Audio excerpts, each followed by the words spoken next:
স্বপ্নের আশার আলো সংগঠনের এই যে সম্মানিত সভাপতি, মঞ্চে উপবিষ্ট নেতৃবৃন্দ ও সম্মানিত ব্যক্তিবর্গ, এলাকাবাসী, আসসালামু আলাইকুম। আজকে আপনাদের এখানে আসতে পেরে আমি নিজেকে অনেক অনেক ধন্য ও গর্বিত মনে করছি। আমি এই জায়গায় এসেছি, আরও অনেকবার এসেছি, এদিকে গিয়েছি, কিন্তু এই আজকের এই পরিবেশটা যেন একটু ভিন্ন প্রকৃতির, একটু ভিন্ন আমেজের, একটু অন্যরকম, যা না বললেই যেন না হয়। সত্যি আপনারা এই প্রোগ্রামটা একটু অন্যরকম ভিন্নতার রূপ ধারণ করেছেন। আমার মনে হচ্ছে এই সংগঠন থেকে নতুন কিছু পাওয়া যাবে, নতুন কিছু বেরিয়ে আসবে। আপনারা, আমি স্মরণ করছি আমাদের জাতির জনক বঙ্গবন্ধু শেখ মুজিবুর রহমানকে। আজকের এই দিনে শোকের মাস, আপনারা বলেছেন যে এই মাস দিয়ে আপনারা নাকি এই সংগঠনটা শুরু করবেন, এই জন্য যে সবসময় এই সংগঠনটা যেন বঙ্গবন্ধুর আদর্শে আদর্শিত হয়, সেই জন্য নাকি আপনারা বলেছেন এই সংগঠনটা এই মাসে শুরু করবেন। সত্যি আমার খুব ভালো লেগেছে।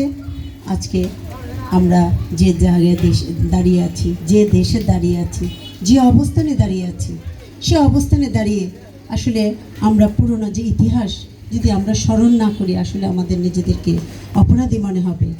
আমরা আজকে যেখানে দাঁড়িয়ে আছি, যারা দেখেন আমাদের জাতির জনক বঙ্গবন্ধু শেখ মুজিবুর রহমানকে আমি স্মরণ করছি, আমি সেই সাথে স্মরণ করছি ওনার সহধর্মিণী শেখ ফজিলতুন্নেসা মুজিব সহ সকল বীর শহীদদের, যারা এই দেশটাকে অক্লান্ত পরিশ্রম করে স্বাধীন করেছেন। আমি সেই সব মুক্তিযোদ্ধাদেরকে স্মরণ করছি, যারা অক্লান্ত পরিশ্রম করে, রক্ত পানি করে, রক্ত দিয়ে এই দেশটাকে স্বাধীন করে এনেছেন। আমি স্মরণ করছি ওই সব চারনেতাদের, যাদের অক্লান্ত পরিশ্রমে এই দেশ স্বাধীন হয়েছে, তাদেরকে আমি স্মরণ করছি। এছাড়াও যারা এই দেশের জন্য শহীদ হয়েছে, সকল শহীদদের আমি স্মরণ করছি।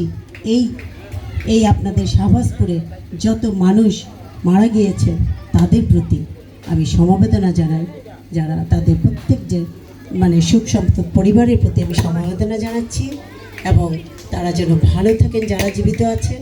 এবং সেই সব মুক্তিযোদ্ধাদের আমি স্মরণ করছি, যারা এখনও বেঁচে আছেন কিন্তু অনেকেই অসুস্থ অবস্থায় বিছানায় পড়ে আছেন, হয়তো তাদেরকে দেখার মতো অনেকেই নেই, কেউ নেই। আসুন না আমরা সেই সব মুক্তিযোদ্ধাদের খোঁজ করি, যারা বিছানায় শায়িত আছেন, অসুস্থ অবস্থায় আছেন, বিকলাঙ্গ অবস্থায় আছেন, তাদের খোঁজ কেন করি না? তাদের এই যে একটা পা নেই, তাদের একটা হাত নেই, তাদের পেটে আঘাত পড়েছে, বুকে বুলেট পড়েছে, একটা চোখ নেই, হয়তো কারোর দুইটা চোখে নেই, কারোর মুখ বিকৃত হয়ে গিয়েছে। তাদের বিনিময়ে, তাদের এই অক্লান্ত সব কিছু ত্যাগের বিনিময়ে আজকে আমাদের এই বাংলাদেশ স্বাধীন হয়েছে। সেই দেশে দাঁড়িয়ে আজকে আমরা কথা বলছি, সেই দেশের মেয়ে আমরা, সেই দেশের মানুষ আমরা, এই দেশের বউ আমরা। আমি তাদের প্রতি স্মরণ করছি। আজকে এই যে এখানে যারা মুরব্বীরা এখানে বসে আছেন, তারা মুক্তিযুদ্ধ দেখেছেন, তারা দেখেছেন কিভাবে অক্লান্ত পরিশ্রম করে রাত দিন, যাদের ঘরে যুবতী মেয়ে ছিল, তাদের কিভাবে দিন কেটেছে, তারা কিভাবে দিন রাত পার করেছে এই ইয়াং মেয়েদেরকে নিয়ে।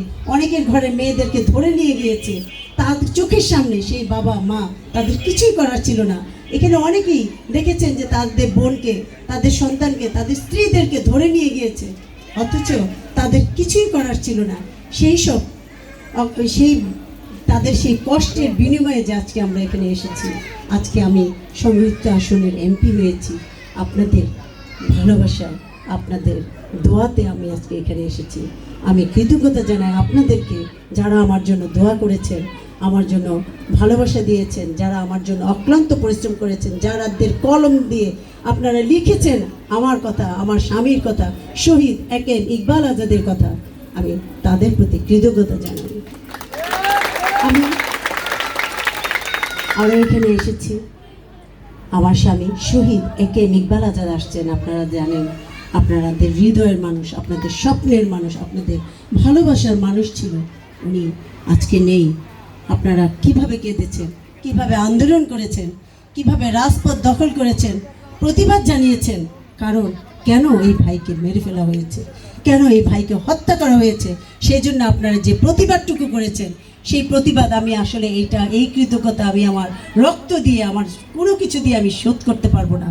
আমি শুধু আপনাদেরকে ভালোবাসা দিতে পারবো, আর এর চেয়ে বেশি কিছু আমার নেই।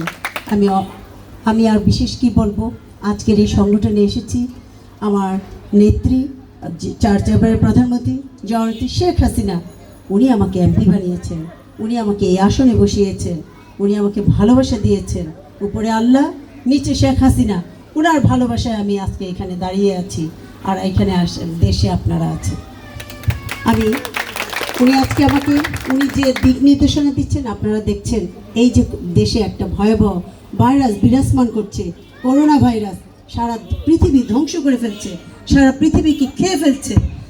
ব্যবসা বলেন, রাজনীতি বলেন, মানে শিক্ষাক্ষেত্র বলেন, প্রতিটা সেক্টরে এই যে একটা করোনা ভাইরাস এসছে, এতে করে মানুষ কর্মহীন হয়ে পড়েছে, মানুষের কাজকর্ম নেই, ব্যবসা বাণিজ্য নেই, এতে করে মানুষ ঘরে বসে গিয়েছে। আমার নেত্রী, চার চেম্বারের প্রধানমন্ত্রী জননেত্রী শেখ হাসিনা, উনি আমাদেরকে দিক নির্দেশনা দিয়েছেন। উনি বলেছেন আপনাদের পাশে দাঁড়ানোর জন্য, প্রত্যেকটা সংসদ সদস্যদেরকে বলেছেন উনি যেন জনগণের পাশে দাঁড়াও, জনগণের খোঁজ খবর নাও, জনগণের ভালো মন্দ যাচাই করো। সত্যি যারা স্থানীয় এমপি হয়েছে তাদেরকে বলেছেন ভোট কিভাবে আসবে, ভোট যেন না কাটে, কারণ ভোট আনতে হলে যেভাবে তোমাদেরকে ভোট দিয়েছে ঠিক সেইভাবে প্রত্যেকটা ভোটারের বাড়ি বাড়ি যে খোঁজ নাও, এই কথাটা বারবার উনি বলেছেন। কিন্তু আমি মনে করি আমিও আপনাদের খোঁজ দেব। আমি সংরক্ষিত আসনে হয়েছে তো কি হয়েছে, আমি তো আপনাদেরই একজন, আমি আপনাদের এলাকার বউ, আমি আপনাদের এলাকার সম্মান। একটা বউ একটা ঘরের সম্মান হয়, কারণ সেই বউটাকে অনেক ইজ্জত দিয়ে বিয়ে করে এই বাড়িতে সম্মানিত অবস্থায় ঘরে নিয়ে আসে। তাই আমি মনে করি আমি আপনাদের ঘরের বউ, আপনাদের ইজ্জত, এই ইজ্জত রক্ষা করার দায়িত্ব আপনাদের সকল। এখানে ইকবাল আজাদ বলতেন সবসময় বড়দেরকে খুব সম্মান করতেন উনি, খুব ইজ্জত করতেন।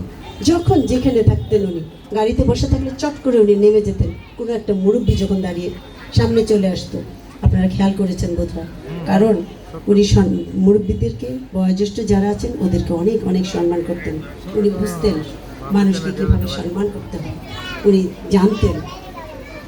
যাই হোক, আজকে উনি নেই, আপনারা দোয়া করবেন আল্লাহ যেন ওনাকে ব্যাস নসিব করেন এবং শহীদ মর্যাদা দেন। আজকের এই দেশে এই অবস্থানে এই করোনা ভাইরাসে আমি বলবো আপনারা এই যে অনেকেই আপনারা সত্যি মাস্ক পরা দরকার, আপনারা মাস্ক পরবেন। মাস্ক যদি না থাকে, এরকম না থাকে, তাহলে আপনারা কি করবেন, কাপড়, সবারই ঘরে কাপড় আছে, এক টুকরা কাপড় বেঁধে মুখে বেঁধে রাখবেন। এটা কোনো কি আরও পরিষ্কার, প্রতিদিন কাপড়টা ধুয়ে দিতে পারবেন, আরও পরিষ্কার থাকবে। আপনারা প্রতিদিন এক টুকরা কাপড়, শাড়ি বলেন বা একটা ওড়নার টুকরা বলেন, একটা কাপড় মুখে বেঁধে রাখবেন, যেন কারো মুখের থুতু বা কোনো লালা বা কোনো কিছু কারো গায়ে যেন না ছিটে পড়ে। কারণ অনেক সময় কথা বলতে গেলে, পান খেতে গেলে দেখবেন মুখ থেকে কথা বলতে বলতে পানের ইয়েটা ছিটকে এসে পড়ে যায়, কারণ এটা থেকে অনেক সময় সংক্রামিত হয়। তাহলে আপনারা এক টুকরা কাপড় যদি মুখে আর নাকে বেঁধে রাখেন, খুব একটা ক্ষতির কিছু নেই, এখানে কোনো টাকা পয়সাও লাগে না, ঘর থেকেই কাপড় নিয়ে টুকরো বেঁধে রাখতে পারেন। প্লিজ আপনারা এই কাজটুকু করবেন। আপনারা হাত কিছুক্ষণ পরপর ধোবেন, স্যানিটাইজার ইউজ করবেন যাদের আছে, হ্যান্ড গ্লাভস থাকলে হ্যান্ড গ্লাভস ইউজ করবেন। এছাড়া বাড়িতে সাবান ব্যবহার করবেন, কিছুক্ষণ পরপর যে পকেটে একটু করে কিছু রেখে দেন, কিছুক্ষণ পরপর সাবান দিয়ে হাত ধুয়ে ফেলবেন, এতে ক্ষতির কিছু নাই।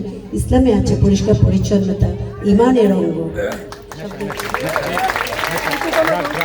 আপনারা এই যে এখানে তার পরবর্তীতে আসছে বন্যা। এই যে দেখেন দেশে যে এত বড় একটা বন্যা ভয়াবহ হচ্ছে, অনেক উত্তরাঞ্চল একদম পুরো ডুবে গিয়েছে, আপনারা দেখেছেন। অন্যান্য জায়গায় দেখেছি বড় বড় বিল্ডিং ধসে গিয়েছে বন্যায়। আমাদের পানিশ্বরে বেশি দূরে যেতে হবে না, আমাদের পানিশ্বরে দেখেন, পানিশ্বরে অনেক জায়গা, অনেক ঘর বাড়ি, অনেক বিল্ডিং বিলীন হয়ে গিয়েছে। নিঃস্বরা, দিশেহারা, গাছের নিচে, খোলা আকাশের নিচে ওনারা বসবাস করছেন। যাদের বাপ দাদার ভিটি বিল্ডিং ছিল, যাদের অনেক টাকা পয়সা ছিল, ওরাও এখন মানে খোলা আকাশের নিচে। আল্লাহ কখন কাকে কোন জায়গায় নেই কেউ বলতে পারেন না। তাই সবাই আল্লাহকে ডাকুন, আল্লাহর কথা স্মরণ করুন, এই যে একটা করোনা ভাইরাস আসছে, কেউ পৃথিবীর কিছুই করতে পারছে না, এটা আল্লাহর তরফ থেকে এসেছে, এটা একটা মহামারী ভাইরাস এসেছে। এই ভাইরাসের জন্য আসুন আমরা সবাই প্রার্থনা করি, সবাই আপনারা ডিস্টেন্স মেনটেন করে চলেন, প্লিজ আপনারা ডিস্টেন্স মেনটেন করে চলুন। আপনারা যত দূরত্ব মেনটেন করে চলবেন তত আপনারা ভালো থাকবেন, সুস্থ থাকবেন। কারণ আপনারা কি চান না যে আপনাদের পরবর্তী জেনারেশন বংশধর ভালো থাকুক, সুস্থ থাকুক, বংশবৃদ্ধি হোক?